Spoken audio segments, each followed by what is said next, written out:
Welcome to Using Video Annotations. What we're going to do here is talk directly on top of a video of a teacher teaching. So this is what you're going to need. You're going to need a YouTube account. If you have a Gmail address, that'll work for you. You can just sign into YouTube using your Gmail account. But you can't make video annotations if you're not signed in. So make sure you sign in. When you open the link that I sent you over email or from the wiki, you may see a pink bar across the top of the video. If you see that, that means you need to sign in. So please click that word that says here, sign into YouTube, and you'll be able to add annotations. You'll also need to make sure that annotations are turned on. If you don't see any annotations toggle buttons, you're probably not logged in correctly. So the viewing annotations toggle button is on the lower right hand side of the viewing screen. It's a little arrow pointed up. The writing annotations button is on the upper right hand side of the screen. That's a red square box with a white triangle in the middle. Make sure that you have annotations turned on. To add a comment using annotations is pretty easy. I'm going to walk you through the steps of doing that right now, and then we're going to practice adding comments to a video. The first step is to click the transparent button in the lower left hand side of the screen. When you click that middle button, it'll bring up three options.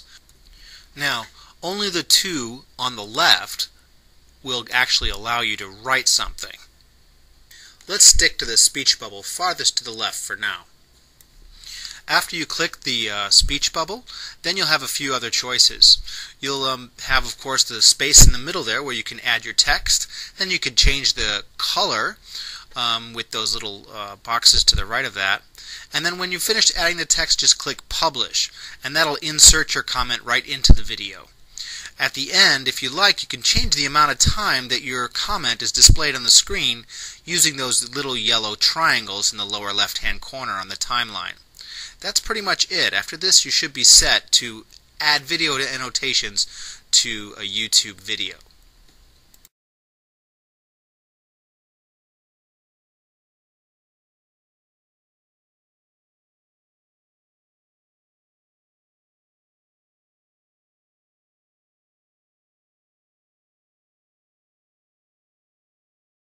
Why do you think I might have you watch the TED Talks?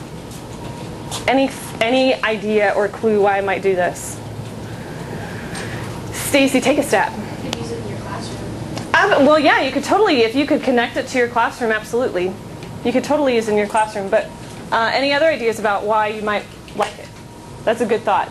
That's not why I had you do it, though. Any other thoughts? Why, Zuri? It's a way of getting news and information without like watching the news or reading the newspaper. Yeah.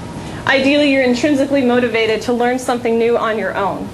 That you can do. No one's forcing you to do this. I forced you to do it. But technically, from here on out, this is on your own if you want to develop it. And I just want to let you know it's actually become more than just vidcast, right? Video podcast, essentially.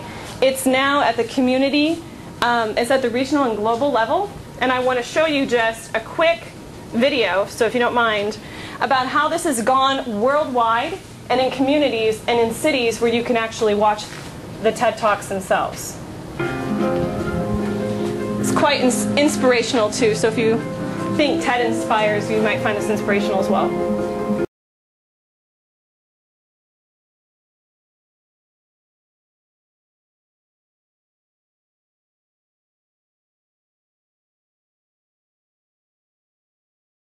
Screencast, podcasts, and vidcasts. The one thing that TED was a video cast, right? So someone was recorded. Now it was pretty professional. But you could record yourself talking and teaching about something. You can do it using Jing. You can use Screen Toaster. You could use Camtasia. You can record yourself with Audacity. I want you guys can go to Screen Toaster. There's a link down here. And what it is, it basically is an online way to record what you do on your screen. So I will demo it for you so that you can see. But if you can all head to screentoaster.com, you can even type it in your URL. I'm going to click here. And what it enables you to do is if you're online Go ahead and press start recording if you'd like. I'm going to go ahead and press start recording. And since this is a practice, you don't need to feel responsible if something goes wrong. But it's going to count down for me right here. It's been verified. Do you want to run? I'm going to say yes, run. There's going to be a little number that's going to count down for me. It's ready to record. I can do full desktop, no audio, no webcam. So this is just going to record my screen. Now if I have a mic plugged in, I can actually record my voice while I'm doing this. But since we don't have audio right now, that's cool. We're just going to go ahead and hit record. And it's going to say it's going to get ready. 3, 2, 1. And now I'm recording my screen. So if I wanted to show you, say, the Jing project, I might go to jingproject.com. And this is a way to take a picture of yourself. So if you want to learn how to snap a picture of your screen, you would click this link. And it shows you details. And then when you're here for screen captures, I can click to enlarge what I see. So say I'm giving a tutorial or a demo of this. When I'm finished with my screen toaster, I can hit stop recording. It's going to load what I just did. So if you hit record and you weren't doing anything, you're not going to see too much going on your screen. But I'm going to go ahead and press play and watch what happens. It's going to buffer. It shows me leaving, typing in Jing project. I get there. I randomly try to snap a picture. I go to one thing, I go to another. I enlarge stuff, I click details. So that's how easy it is to record your screen. And this becomes a URL that then you can send out. Who received feedback from this, like this, for their first case? Kristen, what did you think of it?